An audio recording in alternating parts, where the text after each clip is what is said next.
Hi, ഞാൻ Leo market എന്ന YouTube ചാനലിലേക്ക് എല്ലാവർക്കും സ്വാഗതം. ഇന്ന് നമ്മൾ പരിശോധിക്കാൻ പോകുന്നത് കോൺട്രാക്ട് മാനുഫാക്ചറർ ആയിട്ടുള്ള ഒരു FMCG കമ്പനിയാണ്. അപ്പോൾ അതിലേക്ക് കിടക്കുന്നതിനെപ്പറ്റി നിങ്ങൾ ചാനൽ സബ്സ്ക്രൈബ് ചെയ്യാത്തവരാണെങ്കിൽ ചാനൽ സബ്സ്ക്രൈബ് ചെയ്യുക, ലൈക്ക് ചെയ്യുക, ഷെയർ ചെയ്യുക. നിങ്ങളുടെ അഭിപ്രായങ്ങളൊക്കെ കമൻറ്റ് ബോക്സിൽ രേഖപ്പെടുത്തുക. ഇതൊരു ബയ്യേഴ്സ് അല്ല, റെക്കമെൻഡേഷനൊന്നുമല്ല, കാര്യങ്ങൾ പറയുന്ന കമ്പനീനെ പരിചയപ്പെടുത്തുന്നത് മാത്രമേ ഉള്ളൂ. അപ്പോൾ നേരെ നമുക്ക് വീഡിയോയിലേക്ക് കിടക്കാം.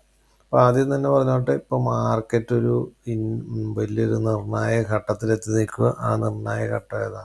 ഇന്ത്യയുടെ തെരഞ്ഞെടുപ്പ് നടന്നുകൊണ്ടിരിക്കുകയാണ്. ആ തെരഞ്ഞെടുപ്പിൻ്റെ അവസാന ഘട്ടത്തിലേക്ക് വരികയാണ്. റിസൾട്ടൊക്കെ എത്താറായിട്ടുള്ളൊരു ഘട്ടത്തിലേക്കാണ് എത്തിക്കൊണ്ടിരിക്കുന്നത്. അപ്പോൾ എന്ത് ചെയ്യണം? ചാടി പിടിച്ചൊരു സ്റ്റോക്കിലേക്കോ ഒരു ഇതിലേക്കൊന്നും എടുത്ത് ചാടുകയൊന്നും ചെയ്തേക്കില്ല. കാരണം എന്നാന്ന് വെച്ച് കഴിഞ്ഞാൽ മാർക്കറ്റ് അത്രയ്ക്കും വോളറ്റൈലായിട്ട് നിൽക്കുന്ന ഒരു സമയമാണ്. ഇതൊക്കെ കഴിഞ്ഞ് റിസൾട്ടൊക്കെ വന്ന് മാർക്കറ്റ് ഒരു കൂൾ ഓഫ് ആയിട്ടൊരു കൺസോളിഡേഷൻ അല്ലെങ്കിൽ ഒരു പ്രോഫിറ്റ് ബുക്കിംഗ് കഴിഞ്ഞ് കഴിഞ്ഞിട്ടായിരിക്കണം നമ്മൾ ഏത് ഷെയറിലും ഒരു ഇൻവെസ്റ്റ് ചെയ്യാനായിട്ടുള്ള ശ്രമം നടത്താവുള്ളൂ. ഇനി ഇൻവെസ്റ്റ് ചെയ്യുന്നതിന് പുറത്ത് നേരെ കണ്ണും പൂട്ടി ചാടി വാങ്ങിക്കുകയാണോ ചെയ്യണ്ടേ? അല്ല, നമ്മൾ സ്വന്തമായിട്ട് നന്നായിട്ട് പഠിക്കണം. അത് നമുക്ക് സ്വന്തമായിട്ടൊരു വിശ്വാസം ഉണ്ടെങ്കിൽ മാത്രമാണ് ആ കമ്പനിയിൽ നിക്ഷേപിക്കാവുള്ളൂ. അതിനും എന്ത് വേണം? നമ്മൾ പഠിക്കണം. അപ്പോൾ ഇന്നത്തെ നമുക്ക് പുതിയ പരിചയപ്പെടുത്തുന്ന കമ്പനിയുടെ സൈറ്റിലേക്ക് ആദ്യം പോയാലോ. കമ്പനി എന്ന് പറഞ്ഞാൽ ഹിന്ദുസ്ഥാൻ ഫുഡ്സ് ലിമിറ്റഡ് എന്നുള്ളതാണ്. ഇവരെന്താണ്? ഒരു കോൺട്രാക്ട് മാനുഫാക്ചറാണ്. അപ്പോൾ കോൺട്രാക്ട് മാനുഫാക്ചർ എന്ന് പറയുമ്പോൾ എഴുതി വന്നേക്കുന്നത് India's most diversified FMCG contract മാനുഫാക്ചറാണെന്നുള്ളത്. അപ്പം ഈ ഒരു കോൺട്രാക്ട് മാനുഫാക്ചറുടെ ഒരു ആദ്യം തന്നെ ഒരു ഗുണം എന്നാന്ന് ചോദിച്ചു കഴിഞ്ഞാൽ, നമുക്ക് ഒരു പ്രൊഡക്റ്റ് ഇറക്കണമെങ്കിൽ നമ്മൾ നേരിട്ട് പോയിട്ടൊരു കമ്പനി ഇട്ട് അതിൻ്റെ ബിൽഡിങ് കെട്ടി ആൾക്കാരെ ഹയർ ചെയ്ത് അതിൻ്റെ മെഷീനറി വാങ്ങിച്ച്, അപ്പോൾ അതൊക്കെ വലിയൊരു ചിലവ് പിടിച്ച് ഭയങ്കര അതിൻ്റെ പിന്നെ ക്വാളിറ്റി മെയിൻറ്റെയിൻ ചെയ്യണം. അങ്ങനെയുള്ള ഒരുപാട് ചെക്കിങ്ങും ഉള്ളൊരു ഏരിയകളല്ലേ ഈ ഒരു മാനുഫാക്ചറിങ് എന്ന് പറയുന്നത്, പ്രത്യേകിച്ച് ഇതുപോലുള്ള പ്രോഡക്റ്റുകൾ നിർമ്മിക്കുക.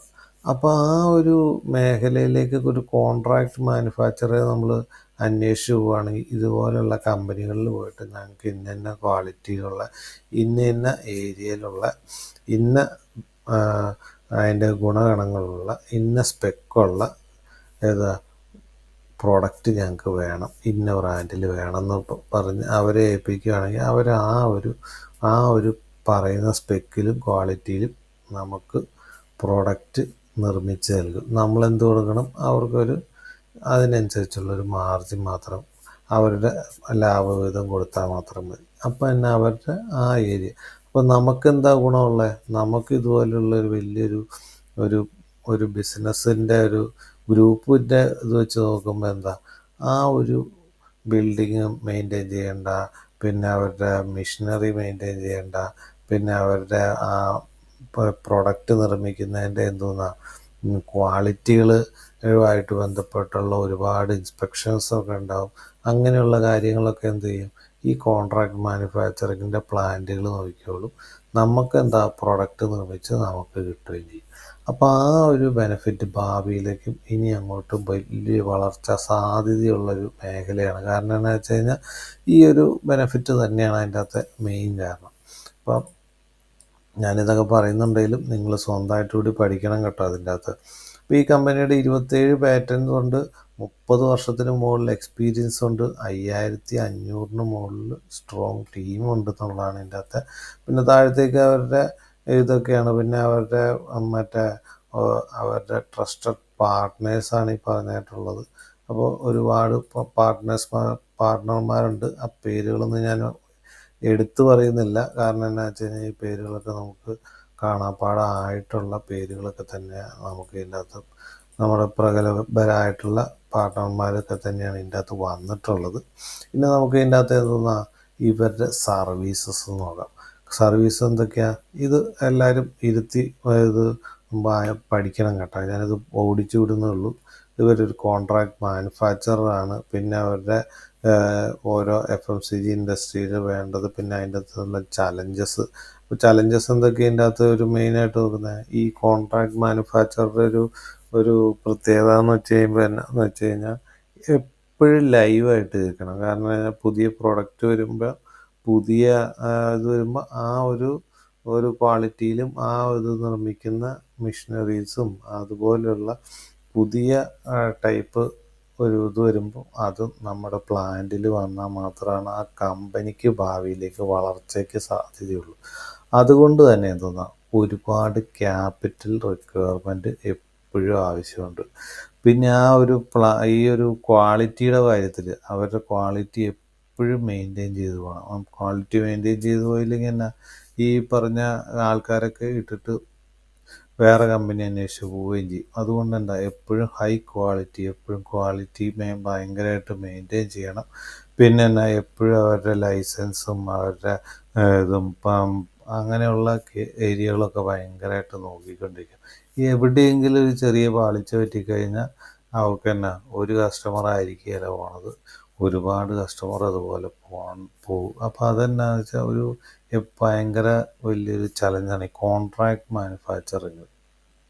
പ്രത്യേകിച്ച് FMCG ഒക്കെ ആയിട്ട് ബന്ധപ്പെട്ടുള്ള പ്രൊഡക്റ്റുകളായതുകൊണ്ട് തന്നെ ഭയങ്കരമായിട്ട് ക്വാളിറ്റിയൊക്കെ നന്നായിട്ട് ഏത് മേഖലയിലാണെങ്കിൽ തന്നെ ആ ക്വാളിറ്റിയൊക്കെ ഭയങ്കരമായിട്ട് മെയിൻറ്റെയിൻ ചെയ്യേണ്ട ഒരു ഭയങ്കര ഒരു ചലഞ്ചസ് തന്നെ. പിന്നെ എന്തുകൊണ്ട് ഈ ഈ ഒരു അതിൻ്റെ ഡീറ്റെയിൽസൊക്കെ ഞാൻ ഫുള്ളായിട്ട് വായിച്ച് നോക്കുന്നില്ല. നിങ്ങൾ സ്വന്തമായിട്ട് ഇതിൻ്റെ അകത്ത് തന്നെ എടുത്ത് നോക്കിക്കഴിഞ്ഞാൽ ഈ സൈറ്റ് എടുത്ത് നോക്കിക്കഴിഞ്ഞാൽ നിങ്ങൾക്ക് സ്വന്തമായിട്ട് ചെയ്യാവുന്ന വായിച്ച് പഠിക്കാവുന്നേ ഉള്ളൂ.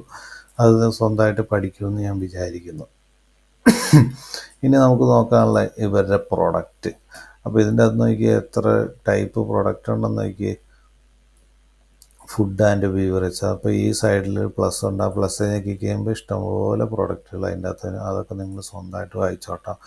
ഫുഡ് ആൻഡ് ബീവറേജസ്, പിന്നെ personal care, beauty and makeup, leather, sports footwear and accessories, home care, health and wellness, house hold, പിന്നെ പെറ്റ് കെയർ, അങ്ങനെ ഒരുപാട് പ്രൊഡക്റ്റുകൾ നിർമ്മിക്കുന്ന കോൺട്രാക്റ്റായിട്ട് നിർമ്മിക്കുന്ന ഇതാണ്. അതിൻ്റെ അകത്ത് ഓരോന്ന് ആ പ്ലസ് ആക്കി കഴിഞ്ഞാൽ ഇഷ്ടംപോലെ പ്രൊഡക്റ്റുകൾ അതിൻ്റെ അതെന്തൊക്കെയാണെന്നുള്ളത് വരും.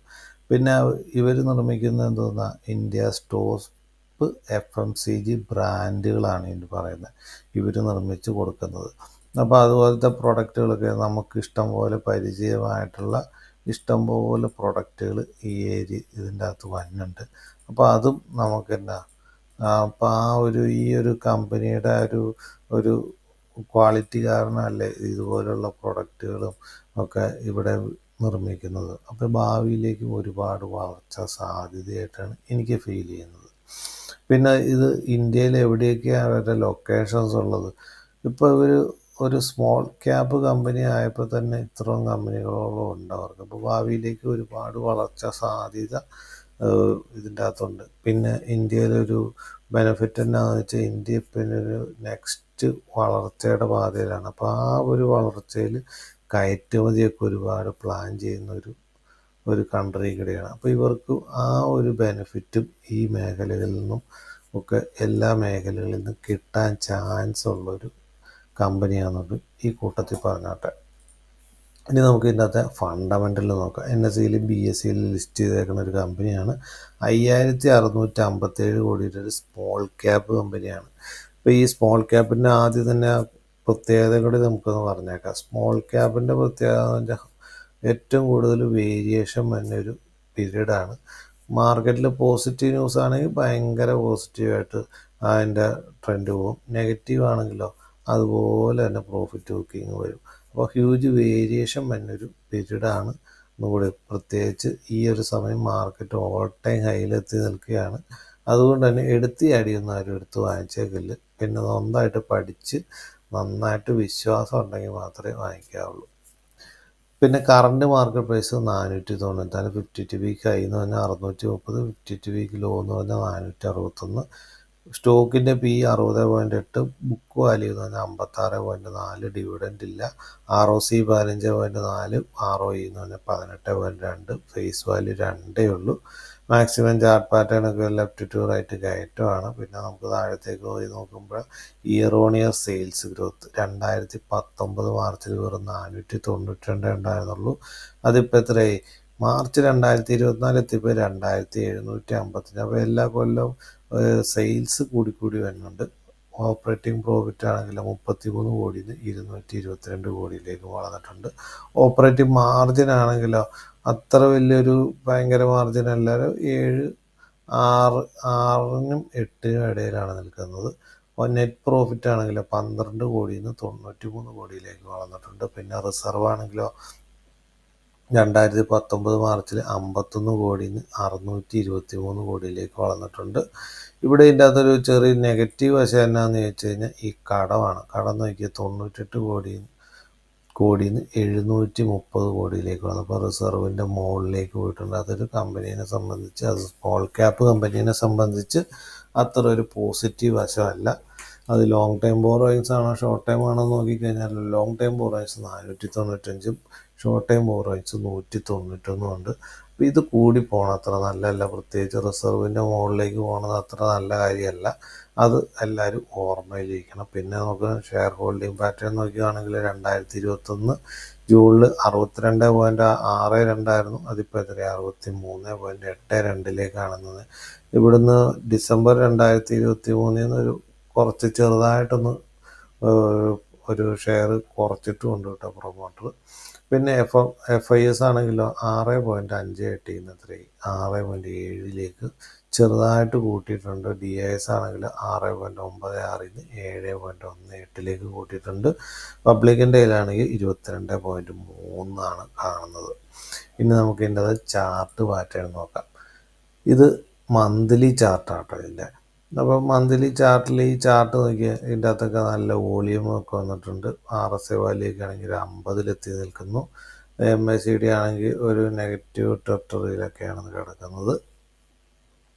പിന്നെ ഇതിൻ്റെ അകത്ത് നോക്കി ഈ ചാർട്ട് നോക്കിക്കഴിയുമ്പോൾ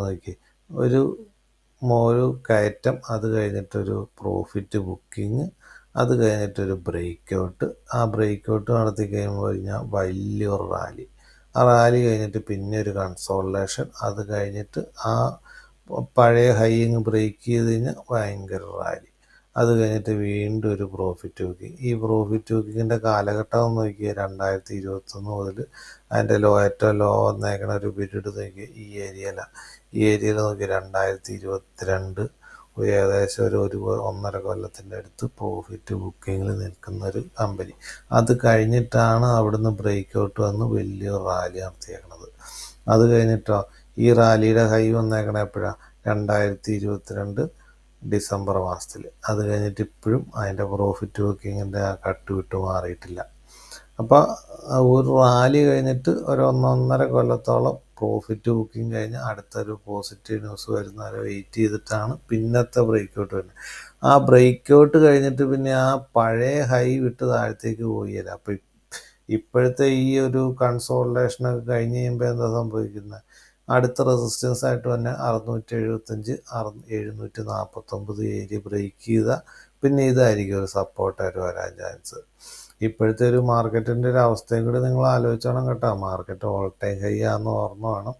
കാരണം എന്താണെന്ന് വെച്ച് കഴിഞ്ഞാൽ ഇപ്പോഴത്തെ മാർക്കറ്റിൽ പ്രോഫിറ്റ് ബുക്കിംഗ് പാനിക് സെല്ലിംഗ് ഒക്കെ വന്നു കഴിഞ്ഞാൽ ഈ ഫണ്ടമെൻ്റലും ഇതുപോലെയുള്ള കാര്യങ്ങളൊന്നും ആരും ഓർക്കുകയില്ല. കയ്യിൽ എത്ര നല്ല സ്റ്റോക്ക് ആണെങ്കിലും വിറ്റ് പോകും. അപ്പോൾ ഇതിൻ്റെ കൂടെ ഈ ഒരു പ്രോഫിറ്റ് ബുക്കിങ്ങിൻ്റെ കാലഘട്ടം കൂടി നമ്മളൊന്ന് ഓർമ്മയിലിരിക്കണം കേട്ടോ. എൻ്റെ കണക്കൂട്ടൽ ശരിയാണെങ്കിൽ ഈ ഏരിയയിൽ സപ്പോർട്ട് എടുത്ത് അടുത്ത റാലിക്കുള്ള തുടക്കം ഏകദേശമൊക്കെ കുറിക്കാൻ പോണ പോലെ ഈ കമ്പനിയിൽ ഈ പഴയ ഒരു കാലഘട്ടം വെച്ച് നോക്കിക്കഴിയുമ്പോൾ നമുക്കത് ഫീൽ ചെയ്യുന്നു. പിന്നെ ഇത് NSEയിലെ ചാർട്ടാണ്. BSEയിലാണെങ്കിൽ പണ്ട് കാലം മുതലുള്ള ചാർട്ടുണ്ട്. അതിൽ ഇച്ചിരി കൂടി ക്ലിയർ ആയിട്ട് വരുന്നുണ്ട്. ഒരുപാട് ഇതുപോലെ തന്നെ സ്റ്റെപ്പായിട്ട് തന്നെയാണ് കയറി പോണത്. അതിവിടെ ഈ ഒരു ചാർട്ടിൽ കാണാൻ പറ്റും കണ്ടോ. ഇത് നോക്കിയാൽ സ്റ്റെപ്പായിട്ട് ഇങ്ങനെ ഓരോ കാലഘട്ടത്തിനനുസരിച്ച് കയറി പോയി കഴിഞ്ഞിട്ട് പിന്നെ ആ പഴയ ഹൈ പിന്നെ ബ്രേക്ക് ചെയ്ത് താഴെ പോയിട്ടില്ല. ഇതുവരെ അങ്ങനത്തെ BSEയിൽ അങ്ങനെ ഒരു ചാർട്ട് കണ്ടിട്ടില്ല. അത് നമ്മളെന്ത് ചെയ്യണം, ഇതുപോലെയുള്ള ചാർട്ട് പാറ്റേണിൻ്റെ ആ പ്രത്യേകതയും ഒക്കെ ഉള്ള കാര്യങ്ങളൊക്കെ നോക്കണം. പിന്നെ എന്നാന്ന് വെച്ച് കഴിഞ്ഞാൽ മാർക്കറ്റിനെ കുറിച്ച് ഒന്നും കൂടി ഞാൻ ഓർമ്മിപ്പിക്കുന്നു. മാർക്കറ്റ് ഓൾ ടൈം ഹൈയിലാണ് എത്തി നിൽക്കുന്നത്. അപ്പോൾ നമ്മളെന്ത് ചെയ്യണം, ഇച്ചിരി ക്ഷമയോട് കാത്തിരുന്ന് അടുത്തൊരു കൺസോളിഡേഷനൊക്കെ കഴിഞ്ഞിട്ടായിരിക്കണം നമ്മളെന്ത് ചെയ്യുക മാർക്കറ്റിലേക്ക് ഇപ്പോഴത്തെ റാലി അങ്ങ് പൊക്കോട്ടെ, അതിൻ്റെ അകത്ത് പൊസിഷൻ എടുത്തില്ലെന്ന് വെച്ച് കുഴപ്പമൊന്നുമില്ല. മാർക്കറ്റിൽ എന്നും അവസരങ്ങളാണ് ഉള്ളത്. അതിന് മുന്നോടിയായിട്ട് എന്ത് ചെയ്യണം, നമ്മൾ സ്വന്തമായിട്ട് ഈ കമ്പനീനെ കുറിച്ച് പഠിക്കണം. ഇതുപോലുള്ള അവസരത്തിൽ നമ്മൾ എന്ത് ചെയ്യണം, കമ്പനീനെ കുറിച്ച് പഠിച്ച് നമുക്ക് പറ്റിയതാണോ എന്ന് ഉറപ്പ് വരുത്തുകയാണ് ഈ ഒരു സമയത്ത് ചെയ്യേണ്ടത്. അത് നിങ്ങൾ സ്വന്തമായിട്ട് പഠിക്കുമെന്ന് വിചാരിക്കുന്നു. അപ്പോൾ പുതിയ നല്ല വീഡിയോ ആയിട്ട് വരുന്നവരെ നിങ്ങൾ ചാനൽ സബ്സ്ക്രൈബ് ചെയ്യുക, ലൈക്ക് ചെയ്യുക, ഷെയർ ചെയ്യുക. നിങ്ങളുടെ അഭിപ്രായങ്ങളൊക്കെ കമൻറ്റ് ബോക്സിൽ രേഖപ്പെടുത്തുക. ഇതൊരു ബൈയോ സെല്ലർ റെക്കമെൻഡേഷനൊന്നും അല്ല, കാര്യങ്ങൾ പറഞ്ഞ് കമ്പനീനെ പരിചയപ്പെടുത്തിയത് മാത്രമേ ഉള്ളൂ. പുതിയ നല്ല വീഡിയോ ആയിട്ട് വരുന്നവരെ നമസ്കാരം. Thank you.